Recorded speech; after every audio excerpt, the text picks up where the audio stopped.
Hello दोस्तों, welcome to my YouTube channel study with Sujita. तो आज मैं बच्चों की बहुत बड़ी प्रॉब्लम सॉल्व करूंगी।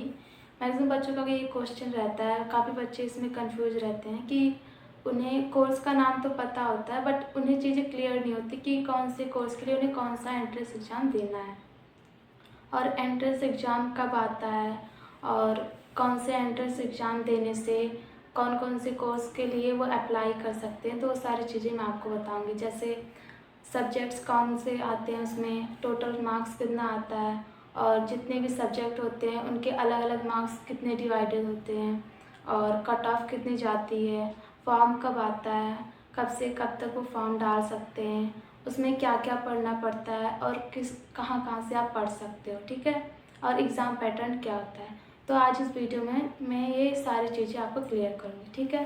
तो स्टार्ट करते हैं। तो कभी कभी ऐसा होता है कि एंट्रेंस एग्ज़ाम सिंगल होते हैं बट उसमें कई सारे कोर्सेज़ के लिए आप अप्लाई कर सकते हो।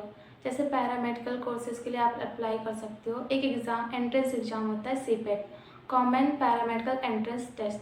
तो इस एग्ज़ाम को देने से आप कितने कोर्स कर सकते हो इस एग्ज़ाम के थ्रू। कोर्सेज़ के नाम मैं बता दूँ आपको, BMLS/BMLT, जिसका फुल फॉर्म है bachelor in medical laboratory science, ठीक।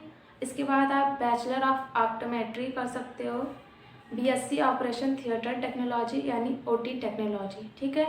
फिर BMRIT, BSc medical radiology and imaging technology,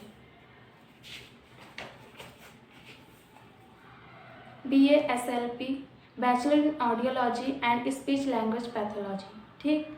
BPT bachelor of physiotherapy, BOT bachelor of occupational therapy और BSc in medical microbiology, BSc renal dialysis technology, BSc radiotherapy technology, anaesthesia and operation theatre and related specialisation, ठीक है। तो ये सारे courses हो गए जिसके लिए आप अप्लाई कर सकते हो इसी एक सिंगल एंट्रेंस एग्ज़ाम के थ्रू। अगर आप ये सिंगल एंट्रेंस एग्ज़ाम देते हो तो आपको जब फॉर्म डालते हो आप तो इनमें से कोई भी कोर्स आप चूज कर सकते हो इसी एंट्रेंस एग्ज़ाम के थ्रू, ठीक है।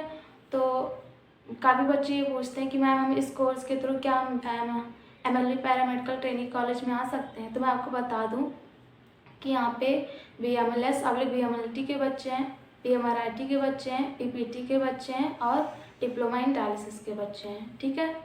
और कई सारे कोर्सेस ऐसे हैं जो यानी MLB पैरामेडिकल ट्रेनिंग कॉलेज में ना होके वो MLB मेडिकल कॉलेज में है। तो बच्चे इस चीज़ को लेकर कभी कभी कंफ्यूज हो जाते हैं कि उनका admission MLB paramedical training college में हुआ है, बट ऐसा नहीं होता है, उनका एडमिशन MLB मेडिकल कॉलेज में हुआ होता है। तो इस चीज़ को आप क्लियर कर लेना बाद में। तो अब मैं आपको बताऊंगी कि कितने मार्क्स का आता है, ठीक है। तो इसके टोटल मार्क्स जो होते हैं वो 120 मार्क्स होते हैं। पहले शायद और भी होते थे बट इस बार पैटर्न चेंज हुआ है।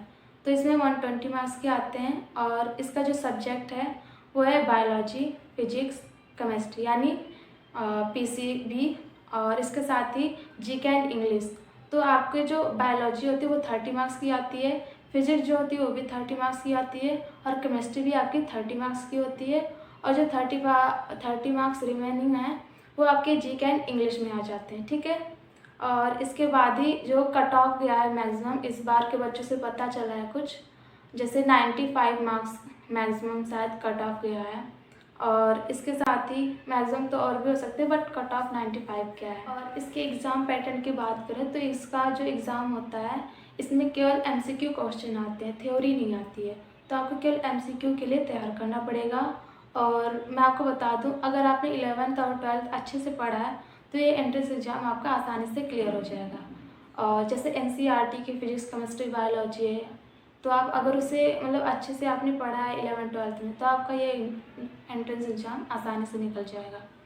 इसके साथ ही बच्चे पूछते हैं कि एग्ज़ाम मतलब बच्चों की कन्फ्यूजन रहता है कि इसका मतलब फॉर्म कब आता है, कब हमें डालना चाहिए। तो मैं आपको बता दूं, जो इसका फॉर्म है वो इस बार जो 2025 में आया था, 2025 में, वो 18 अप्रैल से और मई तक चला था, मतलब इसके बीच में आप फॉर्म डाल सकते हो।